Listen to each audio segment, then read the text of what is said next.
Welcome to Kadama Academy. This numerical of mechanical vibration of single degree of freedom and then torsional vibration. This is on the torsional vibration. This is the flywheel is mounted on this shaft of diameter 50 millimeter. The total length of shaft from this end is fixed and this end is also fixed, and in between the shaft is there. It's not in center, at a distance of 0.9 meter from this A and 0.6 meter from the C.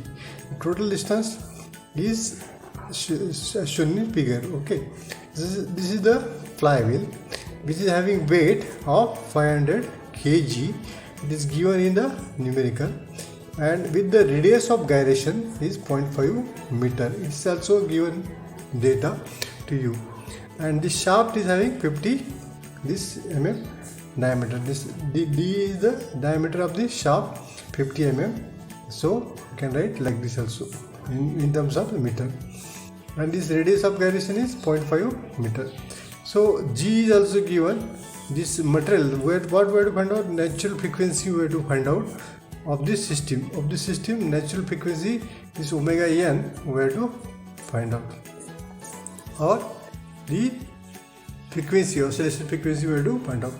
This assume this modulus of rigidity, as this is the torsional vibration or torsional case is there. So modulus of rigidity is given to you, that Ig is equal to G is equal to 80 into 10 raised to 9 n per meter square. So from this we can find out this mass moment of inertia, m into k square, radius of gyration 500 into 0.5 square, that will be 125 kg meter square. So this is the value, this is just shown to you. So what we are doing in this case, the total this shaft, in between this one flywheel is there which is mounted on this shaft with the same diameter. Okay, so what will happen, it will be connect this resisting torque at this B. The resisting torque at the B will be due to the stiffness of this length L.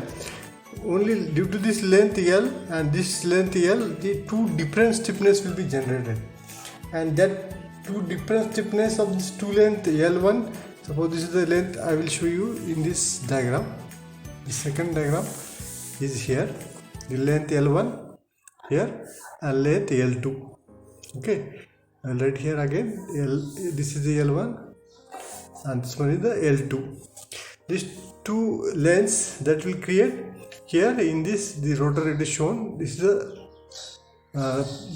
this one is the physical diagram. This is the mathematical representation. What will happen? See here, this how the node is generated. Here is the maximum deflection at the this flywheel. Okay, so it will be observed and it is shown to you, and that's this length and this length which will create a stiffness, that is the KT1 or this is the KT2. So this KT2 and KT2 are like a spring which are in series. I will draw here one diagram. Suppose this spring is, two springs are in parallel. Okay, it is like this one. Okay, this mass is there and one more spring is there. So it will be look like this one. This diagram is comparing this one. So in this case we can say this K equivalent is equal to this. Suppose this is K1 to K2, so K1 plus K2, because they are in parallel. So similarly here, in this case, it is considered as a spring in parallel system. Okay, so spring in parallel, it is similar way we have to consider, and what we have to do, consider this K equivalent is equal to KT1 means this one for this length plus KT2 for this length. Okay, from this point to this point, this length, this L2 and L1 here written, this KT1, KT2. But these are the stiffness. We have to find out this value of this KT1. How to find out the KT1? Already you can watch the video for the torsional vibration. How to get the value of this EMT means the theta1. Okay, so we can find out this. We know this we studied in the SOM, strength of material subject, by using this formula mt by theta is equal to GJ by L. So these values we know. This KT become, you can find out by using this one. Okay, so KT2 similarly this EMT upon theta2 means the torque about theta2. Theta2 is the deflection here, theta1, theta2. So I'll write here theta1 and here in this case is theta2. So this theta2 in this length and theta1 in this length. Okay, L1 and L2. So we can write here again GJ2 L2. So this is the formula for the KT1 and this for the KT2. So this KT1, KT2, putting this in this equation, we can write K equivalent is equal to, I will write the in shortcut, GJ are common because both the case the same diameter. So 1 by L1 plus 1 by L2. Lengths are different. J means total diameter along this length is same. So J becomes same. How to find out the value of J? The pi by 32 into d raised to 4.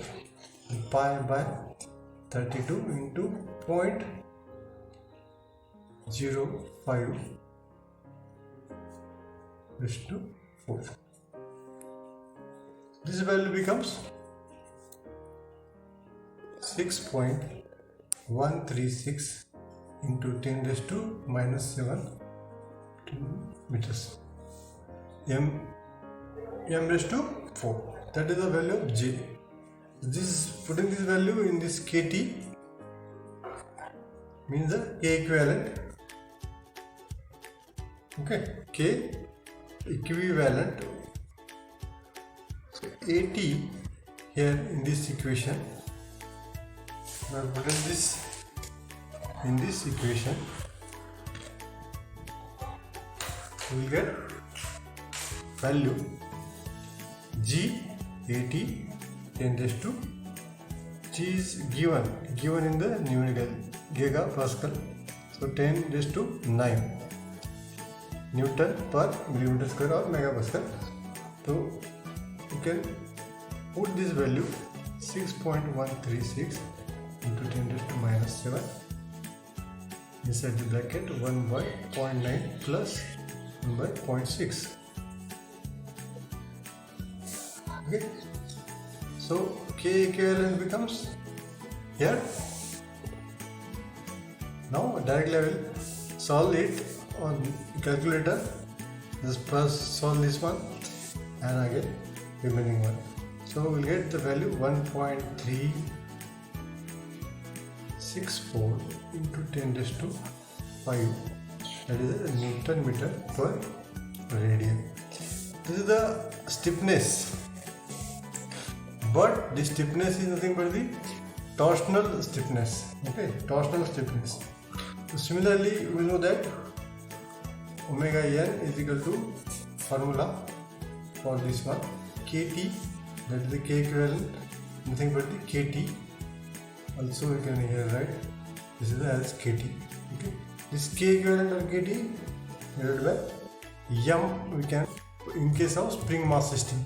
But here we have to write the I, that is the mass moment of inertia. I will write here K equivalent upon I already we have calculated.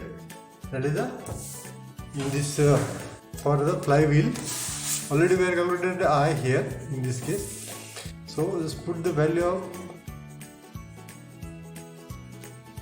both the value we are putting here in this case 1364 into 10 raised to 5, denominator 125. So what is the value? 33.033 radian per second. So what is the Fn then? Value of Fn becomes 2 pi omega n by 2 pi. So 33.033 denominator 2 pi. So Fn becomes already here Fn becomes 5.257 hertz. This is the value of Fn here, and this is your final answer. So friend, like this you can solve various numerical related to rotational order. This is the torque. Okay, this is rotating. So this is the torsional vibration. This is numerical solve. And what we have to find out? We have to find out the natural frequency. Already we have calculated this natural frequency, and this frequency of oscillation we have find out. So friend, here to watch more video, like my video and share it maximum, and please subscribe this channel Kadam Academy.